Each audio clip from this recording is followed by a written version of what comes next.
This video is brought to you by Scopic.com. Get yours now.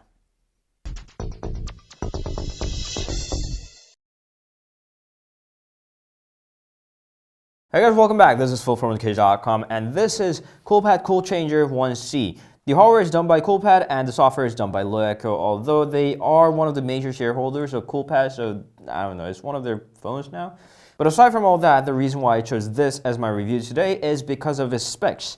It's running Snapdragon 652 octa-core processor, 3GB of RAM, 32GB of storage, 5.5 inch of a full HD display, USB Type-C, 40-60 mAh of battery. That seems quite standard of a Chinese phone these days. But one impressive thing here is the cost, where it's less than $200. At its home turf, it's retailing at around $130, and even after you include all the shipping fees, taxes, it still is cheaper than $200. Where can you get a Snapdragon 652 with that kind of price? So let's dive right in.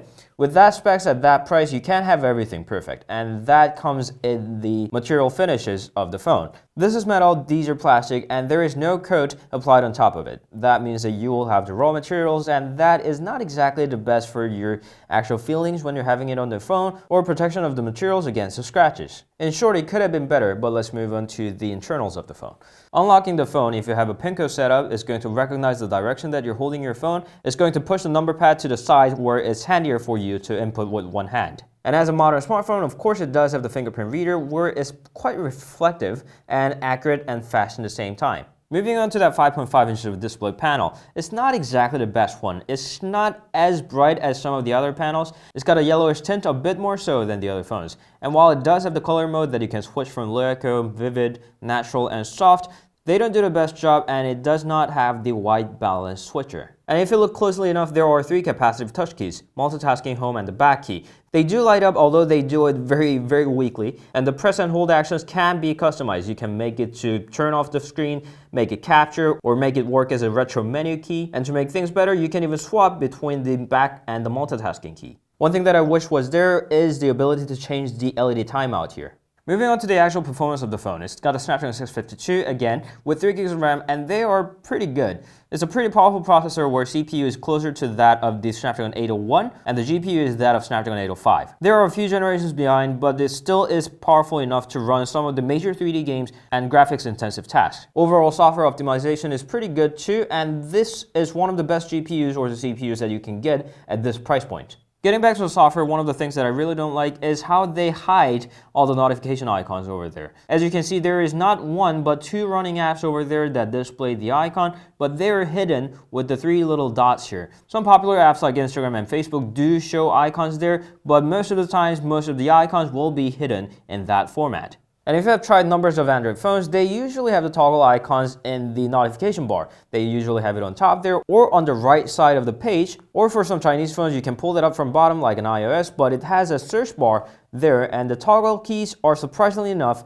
at the multitasking page. So there you can quickly launch the apps, or you can quickly toggle your settings there. It's not a major drawback, you'll get used to it in no time, but it still is a very interesting position indeed. The system is also loaded with numbers of Loeco apps, Le Sports, Le Store, and Le Mall, and they cannot be disabled along with that little live app there. But as a multimedia-centric device, it does have the Air Blaster on top that you can use as a remote controller, and the speaker is pretty decent for its price. What is not decent is the speaker on top. The call quality isn't exactly the best, the in-call volume is a bit low, and the other party could not hear me the clearest through the microphone there. And unlike a lot of phones, the dual SIM card slot does not support the 4G and 3G, so if you're living in some areas with the 2G services discontinued like the Singapore or Australia, then you'll have a problem using the dual SIM. And also the SIM card slot does not have the microSD expansion, so if you're in short of that 32GB of storage, then you're out of luck. Moving on to the camera, it's a very interesting one, 13 megapixel with 4K recording capability. The results are not that impressive. With the brighter lighting conditions, they're okay, they're pretty good. But as you get into the lower lighting condition, there are noticeably more noise and grain than I wish there was. And the selfie cam isn't exactly the best. It tries to take the photos too bright that it slows down the shutter speed,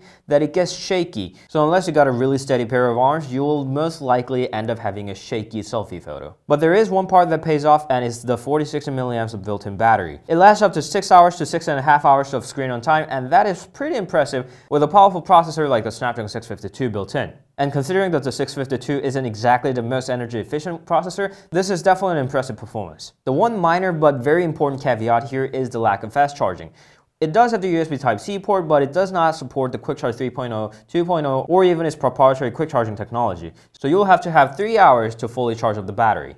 I found it really annoying, and in 2017 that feels like forever. So that is a Coolchanger 1C. I think we can render a pretty simple conclusion over here. It's a great bang for the buck for your specs, but if you're looking for more of an aesthetic perfection, this might not be for you. However, if you want the best gaming performance under $200, which it sounds impossible, here is a great answer. And as a bonus, you'll have an everlasting battery too. So that was the Coolpad Coolchanger 1C. If you have any questions, please leave them down in the comments and we'll see you guys later. In the meanwhile, you can meet us on Instagram, Facebook, Twitter, and Google+. Ciao.